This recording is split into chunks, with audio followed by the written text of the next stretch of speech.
হয়, মই আশাবাদী আৰু এবাৰ ৰাজ্যসভাত যদি যাব পাৰোঁ তেতিয়াহ'লে যিখিনি যোৱা 2007 পৰা 2013 চনলৈ কৰিছিলোঁ তাতকৈ অধিক শক্তিশালীভাৱে আমাৰ জাতীয় সমস্যা, আমাৰ দীৰ্ঘদিনীয়া সমস্যা সমাধানৰ কাৰণে আৰু বিশেষভাৱে আমাৰ এই অসমখনৰ আমাৰ যি চুক্তি অসম চুক্তি ৰূপায়ণৰ ক্ষেত্ৰত এটা গুৰুত্বপূৰ্ণ ভূমিকাৰ প্ৰয়োজন আছে আৰু সেই ক্ষেত্ৰতো বিগত দিনত যিখিনি কৰাৰ সুযোগ পাইছিলোঁ বা যিখিনি দাবী উত্থাপন কৰাৰ সুযোগ পাইছিলোঁ দলৰ তৰফৰ পৰা সেই সুযোগ মই পুনৰ বিচাৰিছোঁ দলৰ সদস্যসকলৰ পৰা আৰু আজিৰ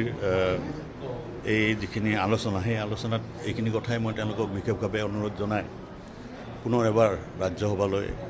নিৰ্বাচিত কৰি পঠোৱাৰ কাৰণে মই আবেদন জনাইছোঁ।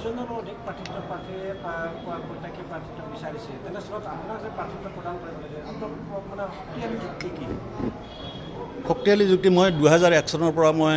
ষ্টেট ইলেকশ্যনত মই পাৰ্টিচিপেট কৰা নাই আৰু বিগত দিনতো মই দলৰ এগৰাকী নিষ্ঠাবান কৰ্মী হিচাপে যিমানখিনি পৰিশ্ৰম কৰিব লাগে সিমানখিনি কৰিছোঁ আৰু দলে সেইটো তেওঁলোকে ভাবিব কাৰণ যিসকল আজি প্ৰাৰ্থিত্বৰ দাবীদাৰ সকলোৱে এইখিনি কাম কৰিছে তাৰ মাজত যিকোনো এজনক নিশ্চয় তেওঁলোকে চিলেক্ট কৰিব। সেই ক্ষেত্ৰত মোৰ কথাটো বিশেষভাৱে বিবেচনা কৰাৰ কাৰণে মই তেওঁক আবেদন জনাইছোঁ।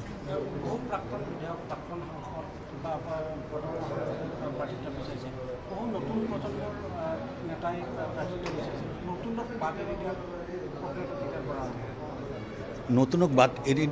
দিয়াৰ প্ৰক্ৰিয়া কেতিয়াবাই আৰম্ভ হ'ল, আমাৰ কেতিয়াবাই আৰম্ভ হৈছে আৰু এই বাট বন্ধ নহয় কাৰণ চামে চামে আমি আহিম, চামে চামে এই দলটোক আঞ্চলিকতাবাদত জাতীয়তাবাদকে কাম কৰিম এই চিন্তাৰে যিসকলে আমি বিভিন্নভাৱে বিভিন্ন অঞ্চলত আমি দায়বদ্ধভাৱে আঞ্চলিকতাবাদ জাতীয়তাটোক লৈ আমি কাম কৰি আছোঁ আৰু দেশৰ স্বাৰ্থত ৰাজ্যখনৰ স্বাৰ্থত অসমৰ দীৰ্ঘদিনীয়া সমস্যা সমাধানৰ স্বাৰ্থত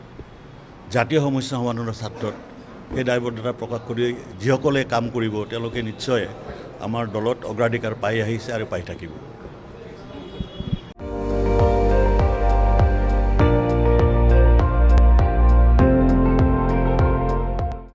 আপুনি চাই আছে ND24, সৰ্বশ্ৰেষ্ঠ নহয় সৰ্বোত্তমৰ দৌৰত।